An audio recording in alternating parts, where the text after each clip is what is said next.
Messieurs, dames, bonjour, bienvenue sur YouTube. We the North, baby. Les Raptors de Toronto ont égalisé la série 3-3 contre les Celtics de Boston. Avec un Game 7 ce soir, 21h heure locale. Toute la nation est derrière les champions en titre, qui ont été menés 2-0 et qu'on ne pensait pas revoir à ce stade de la série. Mais grâce à un tir de 3 points de OG Anunoby à la dernière demi-seconde, ont gagné le troisième match et le quatrième aussi. Et après s'être fait dominer en cinquième partie par un score sans appel de plus de 20 points, ils ont gagné le game numéro 6 il y a 2 jours en double overtime, en double temps supplémentaire. Il y a beaucoup de satisfaction à tirer de cette équipe des Raptors sans Kawhi Leonard et avec laquelle on ne s'attendait pas à ce qu'elle aille aussi loin. Alors, de l'ombre de Kawhi Leonard est sorti un Kyle Lowry conquérant qui a porté l'équipe sur ses épaules hier, il y a 2 jours, avec 33 points. Et un match énorme en termes de leadership, en plus des points qu'il a marqués. Et donc, ça commence à irradier autour de lui des gens comme OG Anunoby, qui était un peu dans l'ombre, blessé l'an dernier, n'a pas pu faire partie activement de l'épopée gagnante du titre de 2019, qui retrouve sa pleine part cette année avec un timing dans ses shoots. Et lors du Game 6, il a encore montré où on était en arrière de 2 points, il a mis un 3 points alors qu'il restait peut-être une minute ou moins à jouer. Donc son sang-froid exemplaire est encore en train de nous porter à bout de bras. Au-delà de OG, Norman Powell, Playoff Norm comme on l'appelle ici, qui a sorti un autre grand match hier.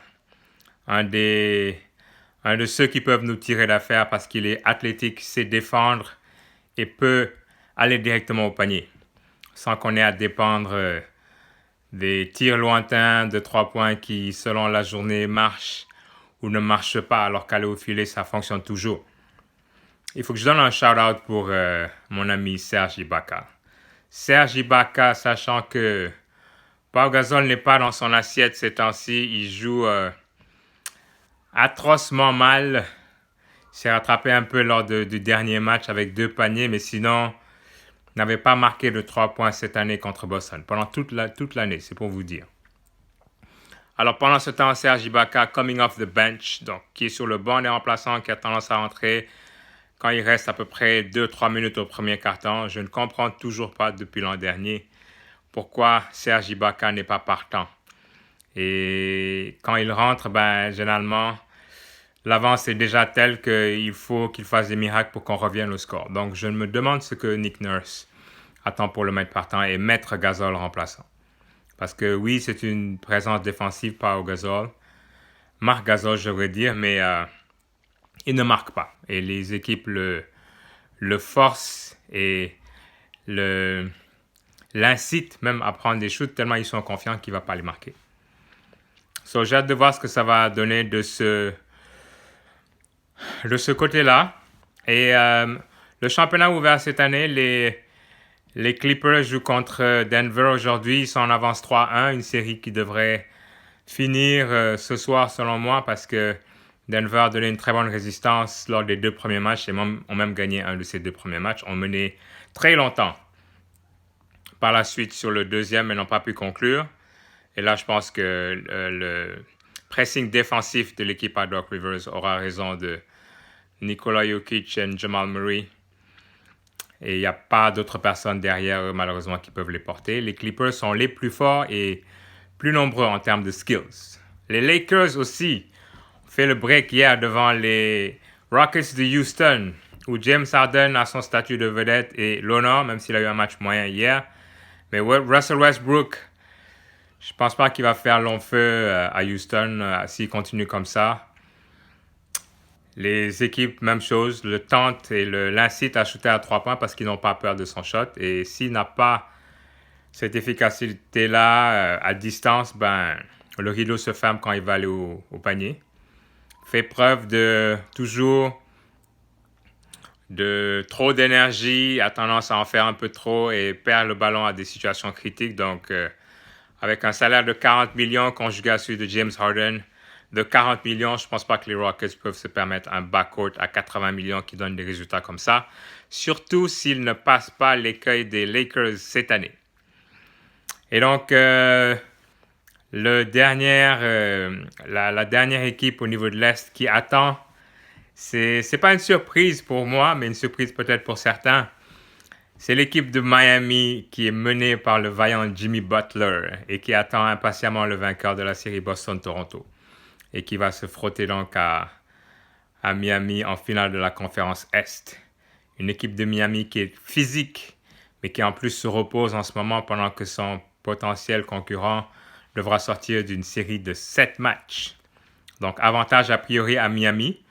On espère en tant que supporter des Raptors que ce sera Toronto qui jouera à Miami et non Boston parce on a tendance à bien jouer contre cette équipe de Miami là. À la limite, elle nous réussit même mieux que l'équipe de Boston, croyez-le ou non. Giannis et Milwaukee qui ont fait un flame out là, et une autre personne qui risque peut-être de mettre les voiles, c'est Giannis. On en parle du côté de Toronto, on en parle du côté de New York.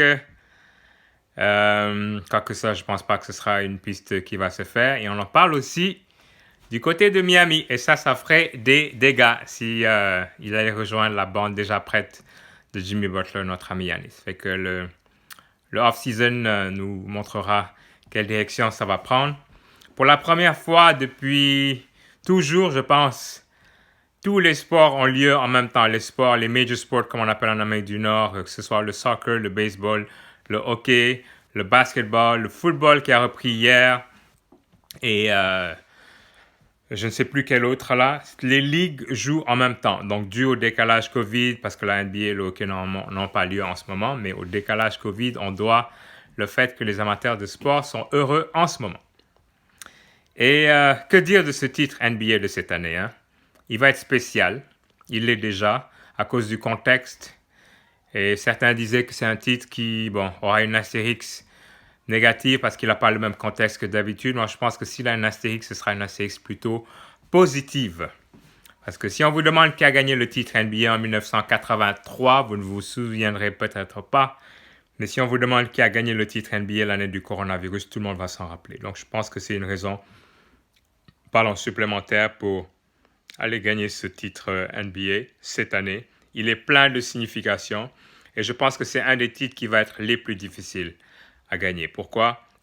Il est joué dans la bulle d'Orlando ou de Floride où il n'y a pas vraiment d'avantage de terrain, il n'y a pas de spectateurs. Donc pour gagner une équipe et battre une équipe sur 7 matchs, sans l'avantage du terrain, sans l'avantage de ses fans, des dizaines de milliers dans les spectateurs, il faut vraiment être la meilleure équipe. Donc, c'est l'équipe qui aura le mental le plus fort, l'équipe qui sera restée à l'hôtel sans voir les membres de sa famille pendant très longtemps. Les membres de la famille ont été autorisés à arriver, ça fait à peine une semaine ou 2 maximum. Donc, ça prend une certaine force mentale pour pouvoir donner le meilleur dans des conditions pareilles. Donc, j'espère que les champions en titre, We the North, iront chercher leur deuxième couronne d'affilée. Et si ce n'est eux, j'ai hâte de voir qui ce sera dans ce contexte spécial parce que ce sera un champion spécial. On en reparle dans les prochaines éditions de YouTube. Allez, ciao!